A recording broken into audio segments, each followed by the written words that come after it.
বাংলাদেশের তরুণ এক তারকা ক্রিকেটার তানজিম সাকিব, যার ব্যাটিং পারফরম্যান্স দেখে এবার লাইভে এসে একই বলল ইউনিভার্স বস খ্যাত ক্রিস গেইল, যার কথা শুনে হতবাক হয়ে যাবেন আপনি নিজেও। করলেন নিজের সাথে তুলনা। বাংলাদেশের নিয়মিত ব্যাটাররা যখন প্রতিবারই ব্যর্থ হয়, তখন বারবারই হাল ধরেন তানজিম সাকিব।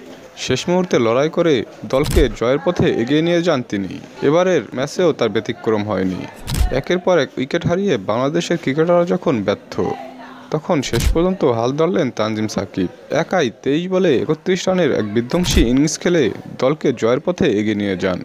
তবে সতীর্থ ক্রিকেটাররা সঙ্গ দিতে পারেননি, তাহলে হয়তো 50ও পূরণ করতে পারতেন তিনি। এই ম্যাচে শেষ পর্যন্ত জয় পেয়েছে বাংলাদেশ দল। তাই তো লাইভে এসে ইউনিভার্স বস খ্যাত ক্রিস গেইল বলেন, তানজিম সাকিব ভবিষ্যতে আমাকেও ছাড়িয়ে যেতে পারে। তার ব্যাটিং পারফরম্যান্স সত্যিই অসাধারণ। বোলিংয়েও তিনি দারুণ করে থাকেন প্রত্যেকটি ম্যাচেই। দর্শক, ইউনিভার্স বস খ্যাত ক্রিস গেইলের তানজিম সাকিবের প্রতি এমন প্রশংসাকে আপনারা কীভাবে দেখছেন? অবশ্যই তা কমেন্টে জানিয়ে দিন।